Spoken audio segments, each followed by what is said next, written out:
Bonjour, c'est Aline Fridé de Tombée du ciel, le cabinet pour enfants et adultes dit hypersensibles. Alors l'hypersensibilité, on en parle beaucoup, hein. Je ne sais pas si vous avez remarqué sur les réseaux sociaux, il y a des formations, il commence à y avoir des documentaires et c'est très bien.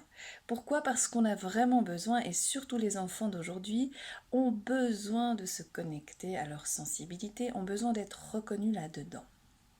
Moi, je travaille sur plusieurs dimensions, c'est-à-dire que pour moi, l'hypersensibilité, elle est effectivement au niveau des sens physiques, mais pas que. Et il y a comme, alors c'est dit un tout petit peu dans certains documentaires, mais comme un sixième sens, une intuition. Euh, les enfants hypersensibles ont souvent une facilité à sentir les mondes subtils, les mondes invisibles. Et dans mon approche, pour moi, c'est hyper important de leur permettre d'utiliser ce qu'ils ont comme sensation dans le monde invisible et de pouvoir en faire quelque chose dans le monde visible, dans le monde concret, dans le monde qui se manifeste, dans le monde terrestre, j'ai envie de dire, hein, de passer de l'astral au corps physique. Donc pour ça, je travaille sur plusieurs dimensions, comme je disais avant, le corps, parce qu'il est important d'habiter son corps, il est important de l'accepter, de l'aimer, de trouver à quel point c'est bon d'avoir un véhicule corps qui nous amène dans la vie, qui nous porte. Un corps physique bien en forme permet à tout ce qui est subtil de pouvoir se manifester, parce que il y a toute la possibilité dans le corps physique, dans le corps solide, de devenir quelque chose, de germer. Je travaille sur le plan émotionnel parce que bien entendu que les enfants hypersensibles comme les adultes hypersensibles ont des émotions assez fortes. En tout cas, des émotions qu'ils ressentent de manière très forte.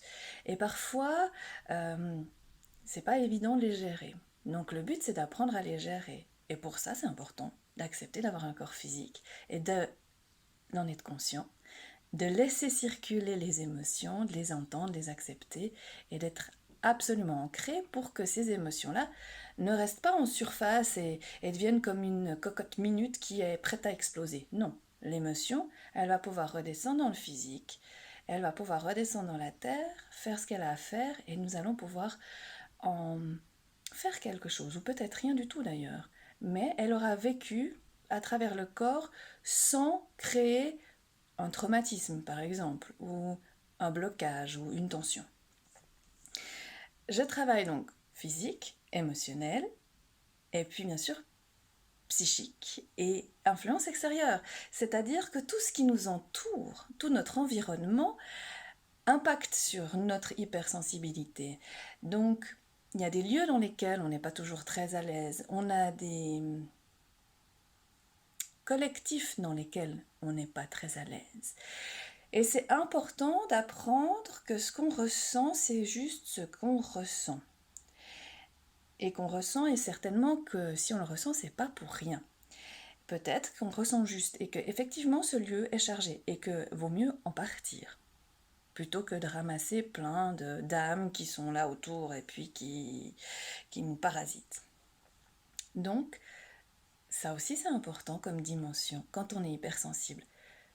Je sais que pour l'instant, il y a encore beaucoup de méthodes qui n'utilisent pas cette dimension-là ou qui n'osent pas en parler parce que ça fait peur, le monde de l'invisible fait peur et ça peut déranger certaines croyances. Et pourtant, c'est comme mon cabinet s'appelle Tomber du ciel, c'est tomber du cosmique, c'est tomber de l'astral, c'est tomber du divin pour venir sur Terre. C'est utiliser cette partie sacrée de nous, vraiment sacrée dans le sens magnifique, divin, et de le mettre dans le corps physique et de pouvoir le manifester. Parce que c'est bien ça dont il est question dans l'hypersensibilité, c'est d'utiliser tous ces sens sacrés, hein, ces sens qui sont un atout, qui sont une force, comme je le dis. Vraiment, parce que c'est vraiment le credo que j'ai, c'est-à-dire faire de son hypersensibilité une force, c'est-à-dire de l'utiliser. Certaines personnes me disent, mais pourquoi on ne pourrait pas rester là en haut? Parce que c'est vrai que quand on est un être hypersensible, on a parfois tendance à rester là-haut parce que c'est un tout petit peu plus léger, hein. Le corps solide est parfois un peu dense. Et il est parfois pas facile à habiter le corps physique. Mais pourquoi? Parce que si on avait voulu rester là-haut, on ne serait pas descendu. Si on a décidé de naître, c'est pour faire quelque chose sur Terre.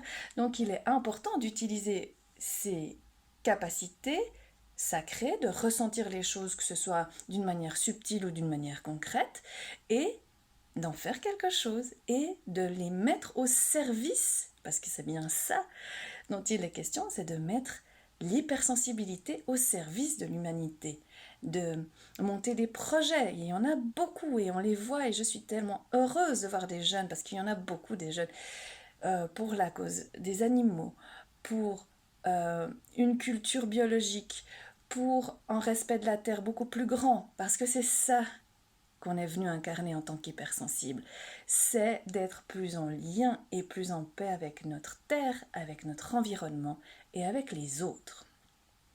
Et pour ça, il y en a besoin de plusieurs outils. Comme je l'ai déjà dit dans une première vidéo, je donnerai des trucs et astuces. Sachez bien, une chose, c'est que les trucs et astuces que moi j'utilise sont pour moi, sont mes outils. Il y en a beaucoup et il y a beaucoup maintenant de méthodes différentes et c'est à chacun de trouver laquelle convient le mieux. Moi, je vais vous donner plein de références, plein d'outils de plusieurs personnes. À vous après d'aller chercher puis justement de prendre le temps de ressentir si ça c'est l'outil dont j'ai besoin ou non. Donc voilà ce qu'il en est pour aujourd'hui par rapport à cette hypersensibilité, ce que j'avais envie de vous partager par rapport à tout ça, parce que c'est vrai que j'ai des réactions qui me disent mais regarde, il y a eu un nouveau documentaire et c'est très bien, je remercie les gens qui travaillent là-dessus parce que on doit être plusieurs à travailler sur l'hypersensibilité, parce que justement les gens ont besoin de plusieurs outils, de plusieurs approches. J'ai la mienne, plein d'autres personnes ont la leur. Trouvez celle qui vous convient. L'hypersensibilité, c'est ça. C'est d'apprendre aussi à savoir quels sont les outils qui nous conviennent le mieux. Quelle est la force que j'ai envie d'utiliser? Qu'est-ce qui me correspond? Et ça demande de se poser. Alors voilà, 7 minutes 40, c'est beaucoup trop long. Bon, allez, je vous laisse et à tout bientôt.